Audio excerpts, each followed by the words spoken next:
नमस्कार दोस्तों, स्वागत है आपका एक्सपीरियंट इन्फो में।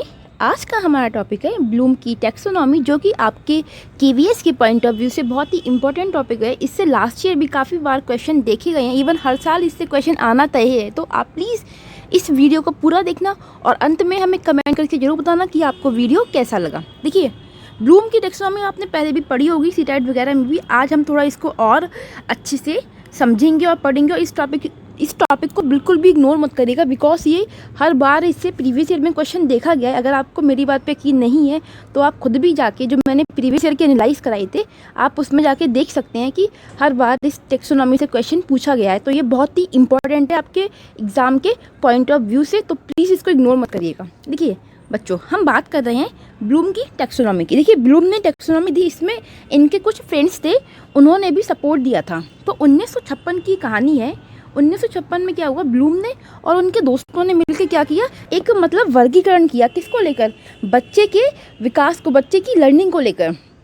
इन्होंने पाया कि क्या होता है ना, कि टीचर्स हैं वो स्टूडेंट की जो इंडिविजुअल नीड होती है उसको फुलफ़िल नहीं कर पा रहे हैं। इससे जो लर्निंग ऑब्जेक्टिव्स होते हैं, मतलब जो सीखने के उद्देश्य हैं, वो उतने अच्छे से पूरे नहीं हो पा रहे हैं। तभी इनके और इनके दोस्तों ने मिलकर एक टैक्सोनॉमी बनाई, उसी को हम ब्लूम टैक्सोनॉमी के नाम से जानते हैं। देखिए, इन्होंने जो इनकी पूरी ये स्टडी थी उसको एक बुक में लिखा था। वो बुक इनकी the taxonomy of educational objective के नाम से जानी जाती है, जो 1956 में पब्लिश हुई थी। कहीं कहीं पे पेपर भी लिखा मिलता है, वो हमको मैटर नहीं करता, हमसे एग्ज़ाम में इसके डोमेन्स का मेन पूछता है, ठीक है। और बाकी इनकी जो लर्निंग, इनकी जो ये पूरी टैक्सोनॉमी है बच्चों, जो इनकी स्टडी है वो किस पे बेस्ड है? लर्निंग ऑब्जेक्टिव पे। ये इनकी टैक्सोनॉमी का कीवर्ड है, लर्निंग ऑब्जेक्टिव, कि बच्चे के जो सीखने के उद्देश्य हैं वो किस हद तक पूरे हुए या फिर नहीं हुए, उसको इवेलुएट करना। देखिए दोस्तों, यहाँ पे एक शब्द आया है टैक्सोनॉमी। देखिए, टैक्सोनॉमी का मतलब क्या होता है? क्लासिफिकेशन, यानी कि किसी चीज़ को वर्गीकृत करना। जैसे कि आप लोगों ने बायोलॉजी में पढ़ा होगा, जो किंगडम स्पीशीज़ होती हैं, यानी कि जो प्रजातियां होती हैं, उनको हम 5 भागों में बांटते हैं। मोनेरा हो गया, प्रोटिस्टा हो गया, एल्गाई हो गया। वैसे ही इन्होंने जो चाइल्ड लर्निंग है उसके जो डोमेन्स हैं उनको 3 भागों में वर्गीकृत किया है, और उसके अंदर फिर उसके सब डोमेन्स आते हैं। अभी हम एक एक करके उसको समझेंगे। इनके बच्चों, अभी ब्लूम थे कहाँ के? देखो, ये अमेरिकन के एजुकेशन साइकोलॉजिस्ट हैं। फिलहाल वो हमसे ये नहीं पूछता कि ये कहाँ के थे, कहाँ के नहीं थे। देखिए, Bloom classify educational behavior from the simple to complex based on the level of learning and develop a taxonomy of learning outcomes। तो ब्लूम ने क्या किया? शिक्षा के स्तर के आधार पर सरल से जटिल तक के शैक्षिक व्यवहार को वर्गीकृत किया है। कि बच्चे की जो बेसिक लर्निंग होती है, वहाँ से लेकर जो उसकी हाई ऑर्डर लर्निंग होती है, वहाँ तक का जो पूरा बिहेवियर है उसको ऑब्जर्व किया है, और उसके जो रिजल्ट हैं उसको क्लासीफाई किया है। तो उसी को इन्होंने 3 पार्ट्स में बांटा गया है बच्चों, जिसको हम 3 डोमेन्स ऑफ लर्निंग भी कहते हैं। जैसे हम लोगों ने डेवलपमेंट के 4 डोमेन्स पढ़े हैं और लर्निंग के 3 डोमेन्स होते हैं। इन दोनों को आप याद रखिएगा, ये वाला क्वेश्चन भी एग्जाम में देखा गया है काफ़ी बार, ठीक है। देखिए, कौन कौन से बच्चों हमारे 3 डोमेन्स होते हैं। एक बच्चों हमारा होता है कॉग्निटिव डोमेन, एक होता है अफेक्टिव डोमेन, एक होता है साइकोमोटर डोमेन। जैसे कि नाम से स्पष्ट है, जो कॉग्निटिव डोमेन होता है उसको हम हिंदी में बोलते हैं संज्ञानात्मक। और हमें पता है जो संज्ञान की चीज़ें होती हैं वो आपकी बुद्धि से जुड़ी होती हैं, क्योंकि कॉग्निटिव जो वर्ड है, जहाँ भी आपको कॉग्निटिव शब्द दिख जाए तो सीधे यही अपने दिमाग में एज्यूम करना कि इसका जो संबंध है वो आपके माइंड से है। कॉग्निटिव में सारी चीज़ें रीजनिंग की हुई, थिंकिंग स्किल हुई, वो सब आती हैं। फिर अफेक्टिव यानी कि भावात्मक, यानी कि यहाँ पे फीलिंग्स की, इमोशंस की बात होती है। फिर बच्चों हमारा आता है साइकोमोटर, जिसको हम क्रियात्मक या फिर गत्यात्मक भी कह सकते हैं। यहाँ पे बात होती है आपके स्किल बिहेवियर की, और यानी कि जो आपके ग्रॉस मोटर स्किल्स है ना, GF करके हमने याद किया था। एक होता है स्थूल, एक होता है फाइन, जैसे चीज़ों को पकड़ना, फिर उन चीज़ों को अच्छे से खेलना, पेलना, कूदना, भागना। तो वो सारी चीज़ें जो होती हैं, जो आपके फिजिकल एक्टिविटी वाली चीज़ें हैं, वो आपकी साइकोमोटर का पार्ट हैं।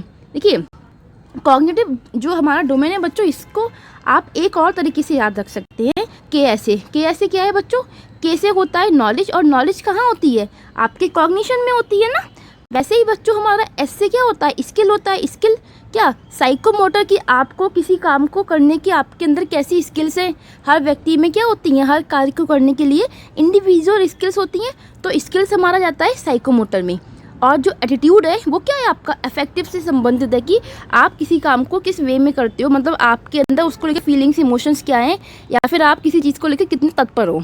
तो ये कैसे से आप भी इसको याद रख सकते हो। बाकी इसको जो डोमेन्स है लर्निंग के वो आप कैसे याद रखोगे, CAP कैप आप तो याद रहेगा, पहले भी आपने पढ़ा होगा। C से हमारा बच्चों होता है कॉग्निटिव, A से होता है अफेक्टिव और P से होता है साइकोमोटर। तो आप इसको इससे KIC से जोड़ के अच्छे से लर्न रख सकते हो। बाकी जो कॉग्निटिव डोमेन था बच्चों ये दिया BS ब्लूम ने। फिर जो अफेक्टिव डोमेन है इसमें BS ब्लूम की जो हेल्प करते हैं वो क्लॉथहॉल और मसीहा करते हैं। और जो साइकोमोटर वाला डोमेन है बच्चों ये दिया गया है हैरो एंड सिम्पसन्स के थ्रू। बाकी 2 और लोग हैं, उन्होंने भी हालांकि साइकोमोटर पे अपने कुछ बातें बोली हैं, लेकिन हम मेनली आज इसका पढ़ेंगे, ठीक है। हाँ तो दोस्तों ये हमारे लर्निंग के तीन डोमेन्स थे जो हमने पढ़े। इसके अलावा देखिए आपके लिए सबसे ज़्यादा इंपॉर्टेंट बच्चों कॉग्निटिव डोमेन बनता है, लेकिन हम चर्चा अफेक्टिव की भी करने वाले हैं और साइकोमोटर की भी, क्योंकि भरोसा नहीं है वो आपसे कहाँ का पूछ ले, इसलिए क्योंकि ये टैक्सोनॉमी आपके एग्जाम के पॉइंट ऑफ व्यू से बहुत इंपॉर्टेंट है, ठीक है। तो अब हम आते हैं पहले इनके बच्चों कॉग्निटिव डोमेन्स पे। देखिए जो बच्चों इनके कॉग्निटिव डोमेन्स हैं उनका जो क्लासिफिकेशन है वो 6 पार्ट्स में किया गया है। यानी कि जो कॉग्निटिव डोमेन है, जो संज्ञानात्मक पक्ष है, उसके उन्होंने 6 पक्ष बताए हैं। कौन कौन से बच्चों? देखिए पहला होता है बच्चों हमारा नॉलेज, जिसको हम हिंदी में ज्ञान कहते हैं। दूसरा होता है कॉम्प्रीहेंशन, जिसको हम बोध कहते हैं। तीसरा होता है एप्लीकेशन, जिसको हम प्रयोग कहते हैं। चौथा होता है एनालिसिस, जिसको हम विश्लेषण कहते हैं। पांचवा होता है सिंथेसिस, जिसको हम संश्लेषण कहते हैं। और छठा होता है इवैल्यूएशन, जिसको हम मूल्यांकन कहते हैं। तो ध्यान से देखिएगा, जो स्टार्टिंग के 3 है ना, नॉलेज, कॉम्प्रीहेंशन और एप्लीकेशन, इसको इन्होंने लोअर ऑर्डर थिंकिंग स्किल माना कि बच्चे को यहाँ पे सोचने में ज़्यादा दिमाग उसका खर्च नहीं होता। फिर जो नीचे है एनालाइज, सिंथेसाइज, इवैल्यूएशन, इसको माना है हायर ऑर्डर थिंकिंग स्किल, क्योंकि यहाँ पे आपकी रीजनिंग ज़्यादा वर्क करती है, ठीक है। तो ये 2 तरीके से हैं। जो लोअर में कौन से आते हैं? KCA, आप इसको ऐसे याद रख सकते हो, लॉट्स KCA है और हॉट्स क्या है? ASE है। हॉट्स ASE है और लॉट्स आपका क्या है? KCA है, ठीक है। और अगर हिंदी में आपको कैसे याद रखना है इसका सीक्वेंस, देखो ज्ञान हो गया, बोध हो गया, प्रयोग हो गया। बच्चों इसको तो ऐसे ही याद रखना, ज्ञान, बोध, प्रयोग। फिर बच्चा विश्लेषण, संश्लेषण, मूल्यांकन। कन्फ्यूजन तो हमें नीचे में होता है, ऊपर के तो हमें याद हो ही जाते हैं। तो देखो इसको आप याद रखो विषमूह से, B स मुँह। विषमूह क्या हो गया बच्चों? B से हमारा विश्लेषण हो गया, सा से हमारा संश्लेषण हो गया, मुँह से हमारा मूल्यांकन हो गया। ओके, आई होप आपको ये समझ में आया होगा। और इंग्लिश में कैसे याद रखना है? KCA ऐसी, KC, ये तो मैंने अल्फ़ाबेट ही ले ली है, फिलहाल कोई नई चीज़ नहीं करी है इसमें। लेकिन हिंदी में अगर आपको दिक्कत होती है तो आप ऊपर वाले 3 याद कर लो बस, ज्ञान, बोध, प्रयोग, विषमूह।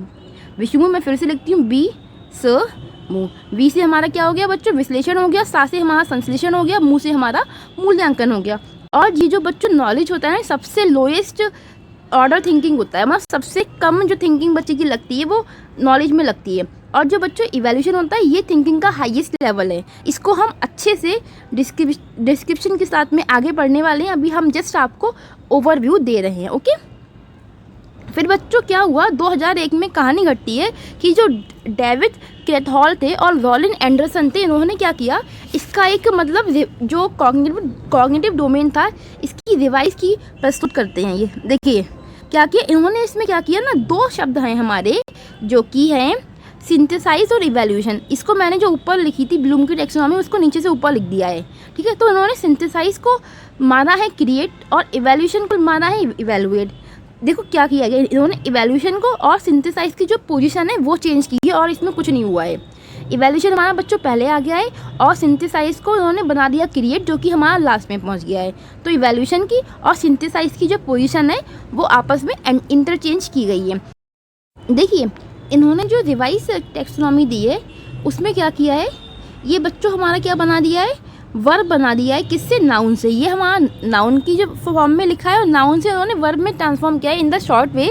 मतलब ये जोर देते हैं डायनेमिक अप्रोच पे कि बच्चों को ज़्यादा से ज़्यादा एक्टिव लर्नर बनाओ। इसलिए तो आपको क्या याद रखना है, आपको इसमें मुद्दा आपका ये बनता है कि आपको 2 चीज़ याद रखनी है कि इन्होंने 2 वर्ड्स को चेंज किया है, इवैल्यूएशन को और सिंथेसाइज की जो पोजीशन है वो आपस में इंटरचेंज की है। रिमेंबर हो गया, अंडरस्टैंड हो गया, अप्लाई हो गया, एनालाइज हो गया, इवैल्यूएट हो गया, क्रिएट हो गया, ठीक है।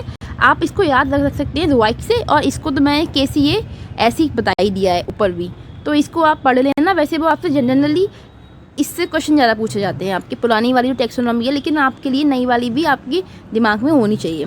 ओके, और डी की किसने है, ये रिवाइज किसने की थी, डेविड क्रैटहॉल ने और रॉलिन एंडरसन ने। ये कौन थे, ये ब्लूम के ही स्टूडेंट्स थे। ठीक है, अब देखो बच्चों, हमारा आता है पहली कॉग्निटिव डोमेन। ये क्या होता है, देखिए, learning objective which deal with the recall और recognization of knowledge and the development of intellectual abilities and skills. जो संज्ञानात्मक क्षेत्र है वो क्या है कि सीखने के उद्देश्य जो ज्ञान की याद या मान्यता और बौद्धिक क्षमताओं और कौशल के विकास से संबंधित है। कुल मिला के बच्चे की जो लर्निंग है वो रिकॉलिंग पे और वो जो नॉलेज है उसको आइडेंटिफाई कर पा रहा है। मतलब कि आपने बच्चे को कल शेप सिखाए कि बच्चों ये ट्राइंगल की शेप है, ये रेक्टेंगल की शेप है, ये स्क्वायर की शेप है, ये सर्कल की शेप है। फिर आपने नेक्स्ट डे जब उसके आगे वही ऑब्जेक्ट रखे तो अगर बच्चे ने उसको रिकॉग्नाइज कर लिया तो मतलब उसका कॉग्निटिव डोमेन सही से काम कर रहा है। ये इनका मतलब है कि बच्चे की जो इंटेलेक्चुअल एबिलिटीज़ है ना और स्किल्स हैं उस पर वर्क किया जाए। जो बच्चों हमारा दूसरा आता है अफेक्टिव डोमेन, उसमें क्या आता है, concern with feelings and emotion. ये बच्चे की फीलिंग्स और इमोशन का ध्यान रखते हुए उसको लर्निंग कराई जाए। ऐसा नहीं है कि बच्चे का पढ़ने के लिए मन नहीं है, आप फिर भी उसको ज़बरदस्ती पढ़ा रहे हो, या फिर उसकी इमोशंस को प्रायोरिटी नहीं दे रहे हो, या फिर उसको मार के पढ़ा रहे हो। तो ये सारे पैतरे अजमाने नहीं हैं। देखो, इसमें उन्होंने 5 स्टेप दिए हैं बच्चों। रिसीविंग होता है, responding, valuing, organising, characterising. Receiving क्या होता है, अनुकरण करना। रिस्पॉन्डिंग मतलब अनुक्रिया। ये कुल मिला के हमारा जो थॉर्नडाइक की ट्रायल एंड एरर थ्योरी है, थोड़ा बहुत उससे इन्फ्लुएंस लगता है। वैल्यूइंग मतलब अनुमूल्यन करना। ऑर्गेनाइजिंग मतलब संगठन। कैरेक्टराइजिंग मतलब चरित्रीकरण। डोंट वरी, अभी मैं आपको आगे पूरा PDF क्रिएट किया है, उसमें ये सारे वर्ड अच्छे से खोल के समझाऊंगी। अभी बस जस्ट इसका ओवरव्यू दे रही हूँ, ठीक है। फिर बच्चों हमारा आता है साइकोमोटर, जो क्रियात्मक या गत्यात्मक होता है। इसलिए आपकी मोटर स्किल्स से संबंधित है। जो हमने मोटर स्किल्स पढ़ी थी डेवलपमेंट में, GF करके, G होता है ग्रॉस, F होता है फाइन, स्थूल मोटर स्किल और सूक्ष्म मोटर स्किल। और ये किसने दिया, ये सिम्पसन ने दिया था, ठीक है। वैसे आपसे पूछता नहीं है किसने दिया किसने नहीं दिया। इसमें हमारे 7 आते हैं बच्चों। परसेप्शन आता है। देखो, सबसे पहले तो ये साइकोमोटर हमारा, इनसे पहले भी 2 लोगों ने और दिया था बच्चों। पहली बार में ना साइकोमोटर को किसने दिया था, रॉबर्ट आर्मस्ट्रॉन्ग ने दिया था। उन्होंने इसके 5 लेवल बताए थे जब रॉबर्ट आर्मस्ट्रॉन्ग ने 1970 में दिया था, ठीक है। फिर उसके 2 साल बाद में अनीता हैरो ने दिया था, जिन्होंने 1972 में दिया साइकोमोटर डोमेन और उसके 6 लेवल बताए थे। फिर उसी साल में एलिजाबेथ सिम्पसन ने दिया, जिन्होंने साइकोमोटर डोमेन के 7 डोमेन बताए थे। तो हम जो पढ़ने जा रहे हैं वो बच्चों पढ़ने जा रहे हैं एलिजाबेथ सिम्पसन्स का। मैंने आपको इसका पूरा ओवरव्यू दे दिया। इसमें इन्होंने क्या क्या बताया बच्चों, परसेप्शन हो गया, सेट हो गया। परसेप्शन यानी कि बोध, सेट यानी कि शीघ्रता, गाइडेड रिस्पॉन्स यानी कि मार्गदर्शक प्रतिक्रिया। फिर मैकेनिज्म के बारे में बताते हैं, कॉम्प्लेक्स, ओवर रिस्पॉन्स, अडेप्टेशन, ओरिजिनाइजेशन। और एक बात और है, देखो महात्मा गांधी के में आपने जब इनकी महात्मा गांधी की बेसिक एजुकेशन पढ़ी होगी तो वहाँ पे कॉन्सेप्ट आया होगा 3H का, हेड, हार्ट, हैंड। जो किसने दिया था, महात्मा गांधी ने दिया था। तो देखिए बच्चों, जो हमारा हेड है वो कहाँ से संबंधित है। देखो, हेड मतलब सिर, और सिर में क्या होता है, दिमाग। तो यानी कि जो हेड है वो हमारे कॉग्निशन को शो करता है। फिर हार्ट कहाँ होता है, दिल मतलब अफेक्शन, आपका प्रेम, मोहब्बत, गुस्सा, नफरत सब आपका कहाँ से जुड़ा होता है, दिल से। तो ये हो गया हमारा अफेक्टिव डोमेन। और जो बच्चों हैंड से क्या करते हैं, पढ़ते हैं, लिखते हैं, खेलते हैं, खाते हैं, कूदते हैं, सब कुछ मतलब जो सारी हमारी स्किल्स होती हैं वो हैंड से करते हैं। तो हैंड हमारा आ गया बच्चों साइकोमोटर में। तो ये महात्मा गांधी की जो 3H एजुकेशन है वो भी हमारी इन्हीं के से संबंधित है। अब देखिए एक एक करके हम कॉग्निटिव डोमेन को खोल के पढ़ेंगे। पहला बच्चों हमारा आता है कॉग्निटिव डोमेन, जिसको हम संज्ञानात्मक क्षेत्र कहते हैं। देखो पहले इसमें क्या था, नॉलेज था। मैंने यहाँ पे बच्चों इंग्लिश में लिखा है जो मुझे मतलब नेसेसरी लगा उस अकॉर्डिंग। बाकी पीछे आपको नॉलेज का ज्ञान लिखा मिल जाएगा। समझाती तो मैं हिंदी में ही हूँ वैसे भी। देखिए बच्चों, नॉलेज यानी कि ज्ञान। तो जो कॉग्निटिव डोमेन है यहाँ पे पहला एम क्या है, नॉलेज देना बच्चे को। और ये सबसे लोएस्ट एम है एक तरीके से। मतलब नॉलेज देना तो बड़ी इजी बात होती है ना कि आप गए स्कूल में और जाके आपने लेक्चर मतलब डिलीवर कर दिया, वो अलग बात है। बच्चे के कॉग्निशन में कितना गुस्सा नहीं गुस्सा, लेकिन आपने तो नॉलेज के देने का काम कर दिया। तो ये हमारा सबसे लोएस्ट लेवल है किसका, लर्निंग का।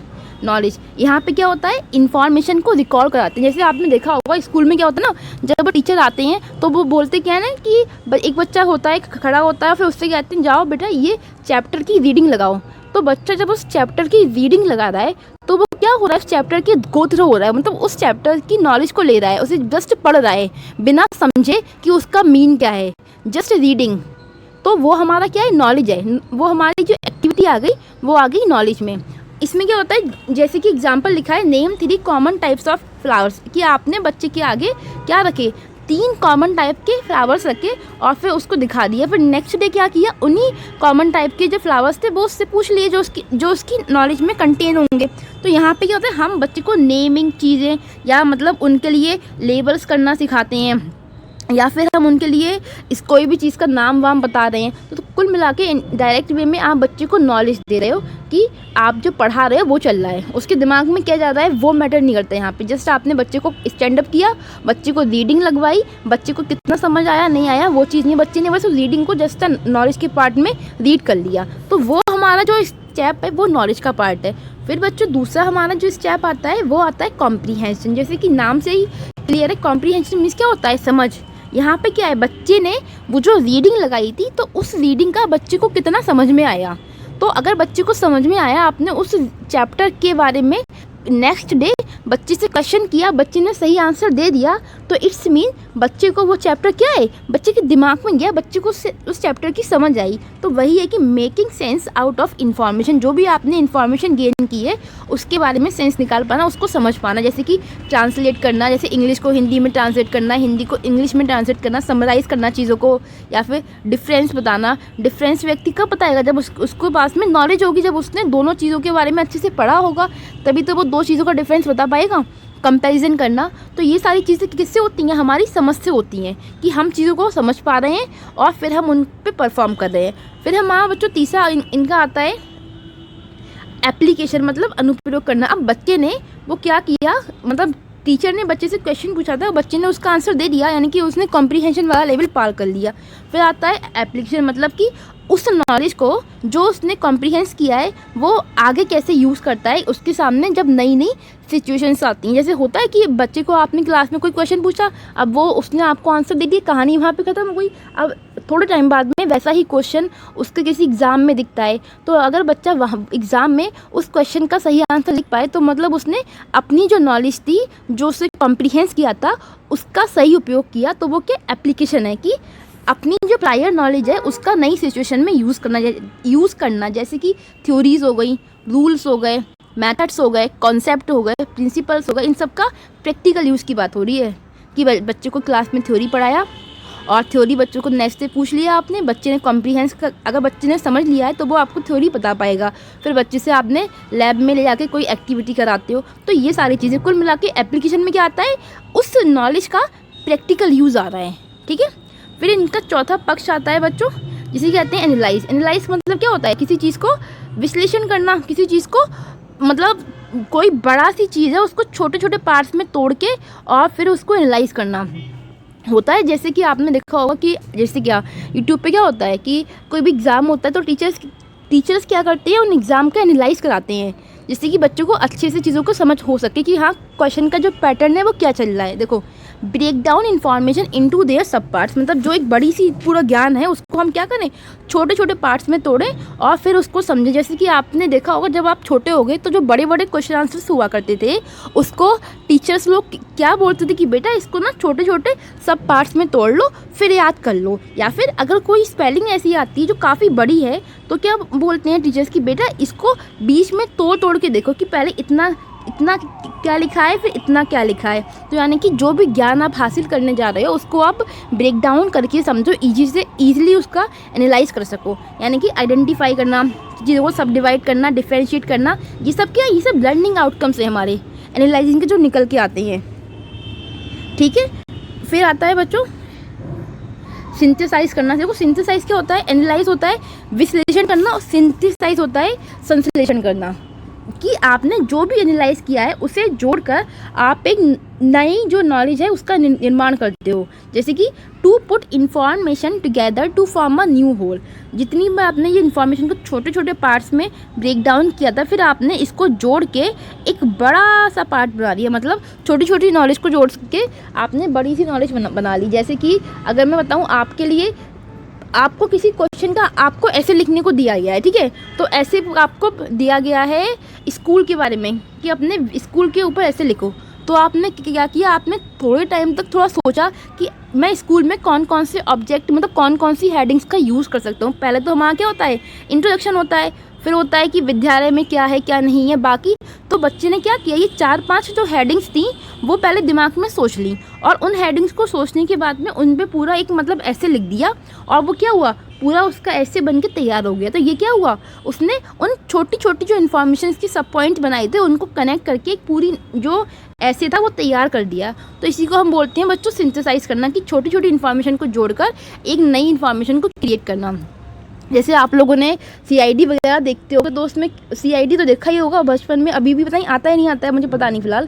हाँ, तो CID में क्या होता है, जो जो थे मुझे नाम प्रद्युमन थे, हाँ, तो वो क्या करते थे, जितनी भी उनको छोटी छोटी इन्फॉर्मेशन मिलती हैं किसी भी चोर के अगेंस्ट, किसी भी क्रिमिनल के अगेंस्ट, तो सारी इन्फॉर्मेशन की चैन को एक साथ कर रखा और फिर उन इन्फॉर्मेशन को जोड़ लिया और अपने मतलब अपने रिजल्ट पे पहुंच गए कि हाँ गुनाह किसने किया है।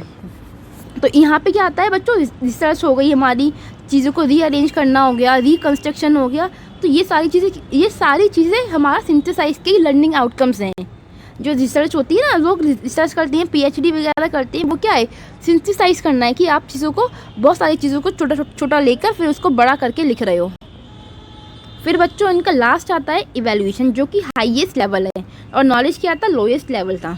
देखो इवैल्यूएशन क्या है, अब जो आपने सिंथेसाइज किया फिर उसको जो टीचर है वो आके इवैल्यूएट कर रहा है कि हाँ कि आपने सही किया है काम या फिर नहीं एक्शन, कि आपने जो ऐसे लिखा वो सही है नहीं है, वो जो लर्निंग ऑब्जेक्टिव थे उसको फुलफिल कर भी पा रहा है या नहीं। देखिए यहाँ पे कुल मिला के आपको जज किया जाता है कि आपने जो भी लर्निंग एक्वायर की है वो किस हद तक जो लर्निंग ऑब्जेक्टिव थे उसको फुलफिल कर भी रही है या फिर नहीं कर रही, जिसको हम मूल्यांकन बोलते हैं ना। मूल्यांकन पढ़ा होगा आपने, 4 टाइप के भी होते हैं, आगे भी हमारा टॉपिक दे रखा है उसमें पढ़ेंगे। तो ये क्या है, critically examining relevant and available information, जो भी आपने वो ऐसे लिख के तैयार किया था वो आपकी जो लर्निंग ऑब्जेक्टिव थे उसकी नीड को कितना फुलफिल करता है। तो यहाँ पे क्या है, यहाँ पे जो लर्निंग आउटकम्स होते हैं, अगर आपने अच्छा ऐसे लिखा है तो मैम आपकी तारीफ़ करती हैं, आपको रिवॉर्ड देती हैं, ये सारी चीज़ें होती हैं। तो ये 6 चीज़ें थी हमारी, जो किसका पार्ट है, कॉग्निटिव डोमेन का। अब हमारा बच्चों नेक्स्ट आता है अफेक्टिव डोमेन, जो किससे हमारा कनेक्टेड है, भावनात्मक क्षेत्र, जिसको हम फील करते हैं, हमारी फीलिंग से जुड़ा हुआ है। देखिए बच्चों, दूसरा जो हमारा पॉइंट आता है वो आता है रिस्पॉन्डिंग, यानी कि बच्चा किस तरीके से स्कूल में या फिर कहीं भी चीज़ों को देख के रिस्पॉन्ड करता है। तो यहाँ पे क्या बात हो रही है, एक्टिव पार्टिसिपेशन की, बच्चा किसी भी ग्रुप में कितना एक्टिवली पार्टिसिपेट करता है, चीज़ों को डिस्कस करता है या उन पर रिस्पॉन्ड करता है, चाहे वो आपकी एक्टिविटीज़ हुई स्कूल की, या फिर जैसे स्कूल में होता है ना कि कोई फंक्शन होने को है तो बच्चे ग्रुप बनाते हैं और उस पर डिस्कशन करते हैं कि इस फंक्शन को ऐसे ऐसे ऑर्गेनाइज करना है। जैसे आपकी फेयरवेल होने को है तो जो आपके जूनियर्स होंगे वो क्या करेंगे, एक ग्रुप बनाएंगे और उस ग्रुप में डिस्कशन करते हैं कि हाँ हमें कैसे अपने सीनियर्स को फेयरवेल देनी है, कौन कौन सी प्रोग्राम किस वे में ऑर्गेनाइज करने हैं। तो सारे बच्चे यहाँ बैठ के ग्रुप में बैठे हैं और प्लानिंग कर रहे हैं। तो इस ग्रुप में वो बच्चा कितना एक्टिव है नहीं है या किस तरीके से रिस्पॉन्ड करता है, तो वो चीज़ हमारी आती है बच्चों रिस्पॉन्डिंग में, कि बच्चा क्लास में कितना एक्टिव है, जो क्लास के डिस्कशन होते हैं या फिर बाकी स्कूल की एक्टिविटीज़ होती हैं जो ग्रुप में होती हैं उनमें अपना कैसे रिस्पॉन्ड दे रहा है। रिस्पॉन्डिंग में जो खेल आता है बच्चों वो आता है एक्टिवेशन का, सक्रिय भागीदार होने का। नीचे मैंने एग्जाम्पल्स लिखे हैं जिससे कि आपको जब आप इसको रीड करोगे PDF को तो आपको समझने में आसानी पड़े। भाई बच्चों तीसरा पॉइंट आता है वैल्यूइंग देना, मतलब कि ये कुल मिला के हमारा सोशल से जुड़ा है, समाज से जुड़ा है। ठीक है, देखो वैल्यूइंग क्या है, यहाँ पे हम बच्चे को प्रैक्टिस कराते हैं, किसकी, सोशल प्रैक्टिस कराई जाती है कि मतलब समाज के जो नियम कायदे कानून है उनको बच्चा फॉलो करे इन द सेंस उसके दिमाग में डालते हैं कि acquiring value norms and belief की जो मूल्य हैं समाज के, कि आपको सोसाइटी में किस तरीके से पेश आना है, कैसे बोलना है, कैसे बैठना है, कैसे सारी हैबिट्स को परफॉर्म करना है। तो वो चीज़ें हम यहाँ पे बच्चे को बच्चे के माइंड में डाल रहे हैं, तो ये उसी को हमने वैल्यूइंग नाम दे दिया। जैसे कि valuing diversity and being sensitive to others people background and believe. मतलब हमें पता है हमारी इंडिया क्या है, डाइवर्सिटी में यूनिटी है, यूनिटी इन डाइवर्सिटी है ना। तो जितनी भी डाइवर्सिटी वो बच्चा देखता है अपने चारों ओर, उसको वैल्यू दे, उसकी रिस्पेक्ट करे और सेंसिटिव बने दूसरे लोगों के लिए भी, उनके जो बैकग्राउंड्स हैं, उनके जो बिलीफ हैं, किसी की बिलीफ या किसी के बैकग्राउंड को लेके मजाक ना बनाए। जैसे स्कूल में होता है ना, हर टाइप की बच्चा आता है, हर बैकग्राउंड से अच्छा है, हर कास्ट का बच्चा होता है। तो बच्चा स्कूल में ये कास्ट डिफरेंसेस हो गए या फिर अमीर गरीब जैसी भावनाएं ना सीखे, एक अच्छा नागरिक बने, उसकी बात यहाँ पे कही जाती है मतलब उसको समझाया जाता है। फिर हमारा इसी से संबंधित बच्चों 4th पॉइंट है, आप एक चीज़ देख रहे होंगे, ये सारे पॉइंट क्या है, एक के बाद एक है और सारे आपस में एक दूसरे से जुड़े हुए हैं। एक भी स्टेप अगर बीच में मिस होता है तो बच्चे की जो लर्निंग है उस पर नेगेटिव इफेक्ट देखने को मिलता है। देखो फिर आता है बच्चों हमारा ऑर्गेनाइजिंग। ये क्या होता है, मतलब ये क्या एडवांस स्टेज है किसकी, वैल्यूइंग की। मतलब कि यहाँ पे बच्चा क्या करता है, सॉर्टिंग करता है किसको, वैल्यू को और प्रायोरिटीज़ को, and creating a unique value system. मतलब मूल्यों को प्राथमिकताओं में क्रमबद्ध करता है और एक अद्वितीय मूल्य प्रणाली बनाता है। मतलब कि वो जो भी चीज़ें हैं, जो भी ऊपर उसको वैल्यूज सिखाई जा रही हैं, उसको वो समझ रहा है और अपनी प्रायोरिटी के अकॉर्डिंग उनको मतलब एक लिस्ट में मेंटेन कर रहा है। कि आपने बच्चे को सिखा दिया कि आपको सोशली ऐसे बिहेव करना है, फिर ऑर्गेनाइजिंग किया, बच्चे ने खुद से ऑर्गेनाइज किया कि हाँ मुझे कैसे बिहेव करना है, कैसे इन द सेंस चीज़ों को वो अडॉप्ट कर रहा है। सही है, इसलिए हम इसको क्या कहते हैं, एडवांस स्टेज कहते हैं वैल्यूइंग की। यहाँ पे क्या होता है, जो भी मतलब एथिकल बातें होती हैं उनको वो एक्सेप्ट करता है, एक्सेप्टिंग प्रोफेशनल एथिकल स्टैंडर्ड, कि उसको प्रोफेशनली कैसे बिहेव करना है। तो यहाँ पे उसने उस चीज़ को ऑर्गेनाइज कर लिया है, मान लिया है कि हाँ उसको सोसाइटी में इस तरीके से बिहेव करना है। ऊपर वाले में सिर्फ आपने बच्चे के दिमाग में डाला था, यहाँ पे बच्चे ने खुद से ऑर्गेनाइज कर लिया है कि अगर वो बाहर जाता है, एक ग्रुप में बैठता है, तो उसको पता है ग्रुप में जाके मुझे किस तरीके से बात करनी है। ये नहीं कि मुझे सिर्फ अपना बोलना है, दूसरे का सुनना नहीं है। तो ये सारी हैबिट्स हमारी बच्चों ऑर्गेनाइजिंग में आती हैं। फिर इसी का बड़ा पार्ट है कैरेक्टराइजिंग। इसमें क्या है, यहाँ पे बच्चा क्या करता है, अब्स्ट्रैक्ट नॉलेज को कंस्ट्रक्ट करता है, यानी कि अमूर्त जो ज्ञान है उसका मतलब उसको क्या करता है, उसका निर्माण करता है। तो यहाँ पे क्या है कि जो पूरा वैल्यू सिस्टम था सोशल नॉर्म्स का, वो क्या है बच्चे पर पूरी तरीके से प्रभावी हो चुका है और बच्चा क्या है उसको समझ चुका है, उसकी नीड के अकॉर्डिंग बिहेव कर रहा है। क्योंकि यहाँ पे देखो जो अफेक्टिव डोमेन है ना, ये हमारा कहीं ना कहीं सोसाइटी को लेकर ही है कि एक बच्चा सोसाइटी में किस तरीके से पेश आ रहा है। इसलिए जो सारी बातें हैं इसमें सोशल जो एथिक्स होते हैं उसको लेकर ही हैं। मतलब displaying a professional commitment to ethical standard in the workplace. मतलब कि जो भी वर्क प्लेस है वहाँ पे जिस तरीके की जो एथिकल वैल्यूज़ हैं उनको बच्चा क्या करे, फॉलो करता है। यहाँ पे क्या कर रहा है बच्चा, चीज़ों को अप्लाई कर रहा है एक तरीके से। ठीक है, तो इसको हमने नाम दे दिया कैरेक्टराइजिंग, क्योंकि ये जो भी आपके वैल्यूज़ होते हैं, बिलीफ होते हैं, नॉर्म्स होते हैं, रिलीजन्स होते हैं, ये सब क्या है, ये सब हमारा अमूर्त ज्ञान जो होती है, अब्स्ट्रैक्ट नॉलेज का पार्ट है ना।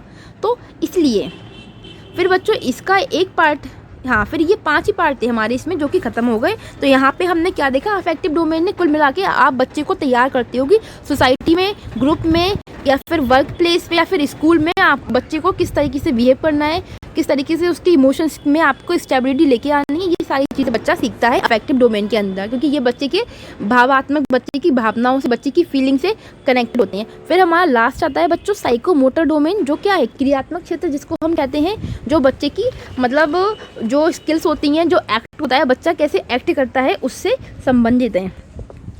ठीक है, तो देखिए पहला बच्चों जो इसका आता है वो आता है परसेप्शन। परसेप्शन क्या है, ये हमारी बेसिक अवेयरनेस है, किसके थ्रू, बाई सेंस ऑर्गन की, आपकी संवेदी अंगों द्वारा जो बुनियादी जागरूकता होती है। जैसे कि आप क्या करते हो, यूटिलाइज करते हो किसका, memory to recognise the face of a friend. आप अपने किसी दोस्त से मिले 10 साल पहले, नहीं सॉरी 5 साल पहले मिले, 5-6 साल पहले आप अपने किसी दोस्त से मिले थे, वही दोस्त अब आपके आगे आता है, तो आपको उसका फेस क्या हुआ, मतलब दिमाग में आ गया, आपने रिकॉग्नाइज कर लिया। तो वो किससे किया, आपने अपने सेंस ऑर्गन के थ्रू किया। तो जो परसेप्शन का खेल है वो कहाँ से है कि आपके अंदर बेसिक अवेयरनेस है, but by your sense organs. ठीक है। जैसे अपने दोस्त का फेस को रिकॉग्नाइज करना, जैसे आपने सालों पहले जो होता है ना रिश्तेदार वगैरह, तो बहुत कम ही आज के टाइम में लोग इन्वॉल्व हो पाते हैं, तो 10-15 साल पहले किसी रिश्तेदार को देखा हो, अब अगर फिर आज वो आपके सामने आए तो आप क्या करते हो, उनको रिकॉग्नाइज करते हो, तो वो हमारा परसेप्शन में आता है, जो कि सेंस ऑर्गन के थ्रू होता है, ठीक है। ये बाकी फिर बच्चों दूसरा हमारा आता है, 1 मिनट, हाँ, दूसरा हमारा आता है सेट, जिसको क्या बोलते हैं, जिसको हम मतलब कितने आप तत्पर हो किसी काम के लिए। तो यहाँ ये मतलब किससे, रेडीनेस टू एक्ट, यानी कि यहाँ पे आपका मेंटल, फिजिकल, इमोशनल तीनों चीज़ें, अगर ये तीनों चीज़ें सही से आपस में को रिलेशन होगा, तभी आप क्या होगे, किसी काम को करने की तत्पर होगे।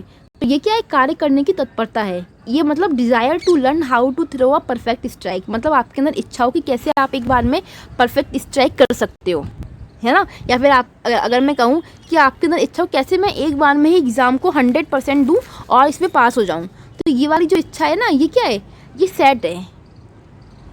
तो इसमें क्या होगा, आपका जो माइंड होगा उसका भी यूज़ होगा, फिजिकली भी यूज़ होगा, इमोशनली भी, क्योंकि आपके जो इमोशंस होते हैं वो भी टाइम पे अप डाउन होते रहते हैं। फिजिकली आपको पढ़ना होगा, आपको लिखना होगा, आपको मोर प्रैक्टिस करनी होगी, और मेंटली तो आपका माइंड जितना एक्टिव होगा उतने अच्छे से आपकी लर्निंग स्ट्रांग होगी। फिर हमारा तीसरा आता है गाइडेड रिस्पॉन्स। तो यहाँ पे क्या होता है, आप जो भी लर्न कर रहा है आपने, उसको आप किसी मतलब आपकी जो लर्निंग चल रही है ना, वो किसी के अंडर में हो रही है। जैसे कि early step of mastering physical skill, कि शारीरिक कौशल में महारत हासिल करने का ये पहला स्टेप होता है। जैसे throwing a ball under observing a coach, एक कोच है उसके अंडर में आप बॉल फेंक रहे हो, तो वो कोच क्या कर रहा है, आपको ऑब्जर्व कर रहा है कि आप किस तरीके से बॉल को पकड़ते हो, किस तरीके से उसको फेंकते हो, और जो आपकी फिजिकल स्किल है उसको डेवलप करने का काम करेगा, ठीक है। तो इसको हम बोलते हैं गाइडेड रिस्पॉन्स, जो किसी के अंडरटेकिंग में होता है, कोई हमको ऑब्जर्व कर रहा है।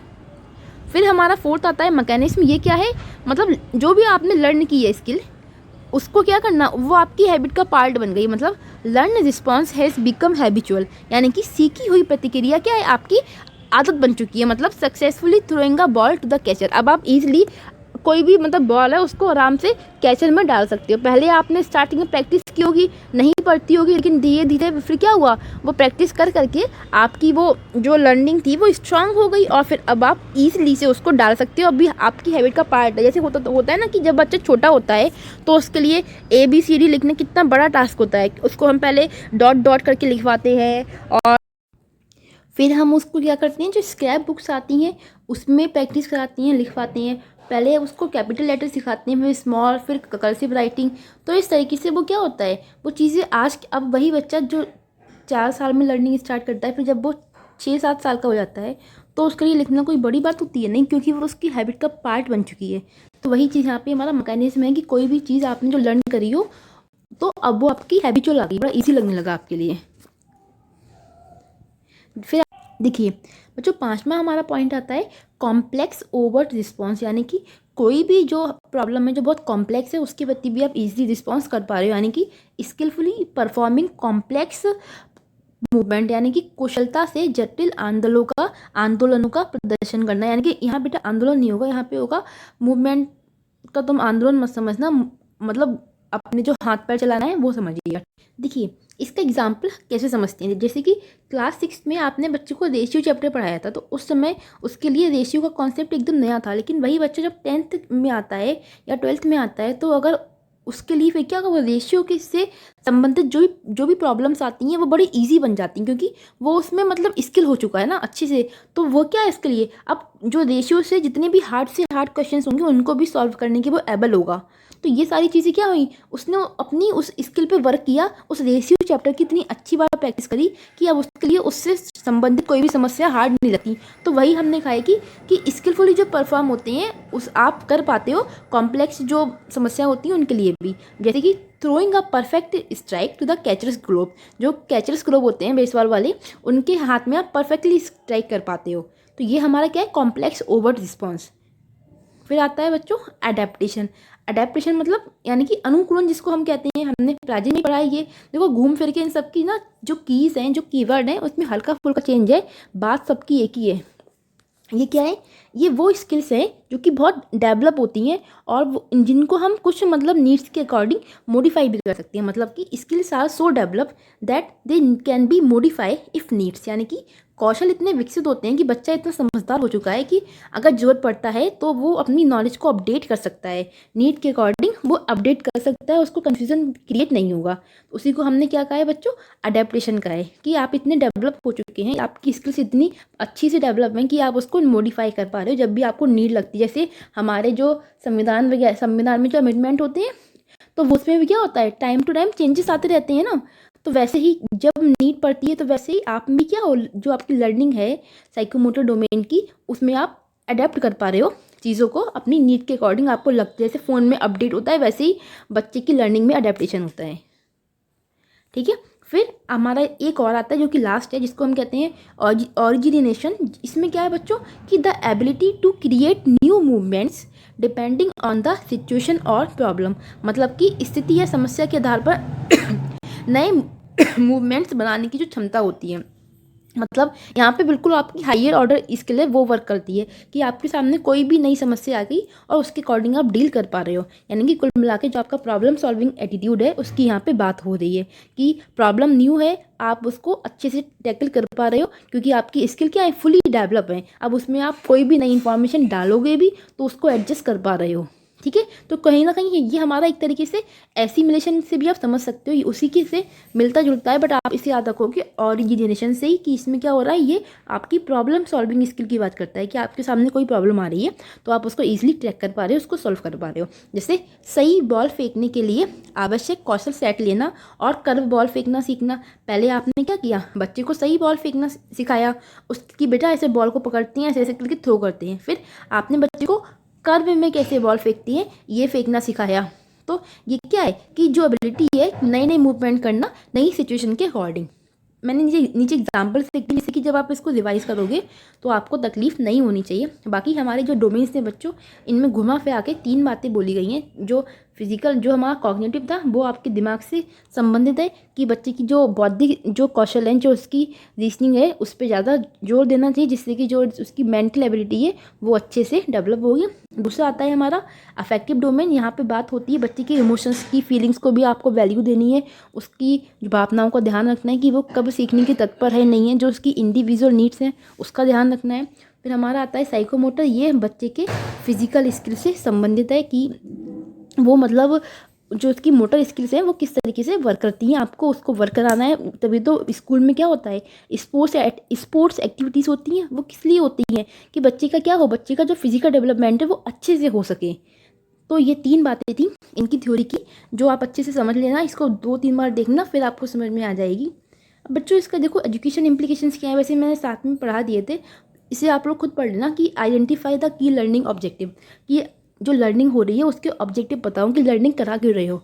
वरना आपने क्या किया, बिना रास्ता बताए किसी को किसी रास्ते भेज दिया, तो वो वाला हिसाब नहीं रखना है कि एक व्यक्ति एक अनजान रास्ते पे घूम रहा है, उसको पता ही नहीं है उसकी मंजिल कहाँ पे है। तो आपको आपके लर्निंग ऑब्जेक्टिव पता होने चाहिए। लर्निंग क्या है, एक एक्टिव प्रोसेस है कि बच्चा वहाँ पे एक्टिव हो जिससे उसकी तीनों डोमेन्स अच्छे से एक्टिव रह पाते हैं।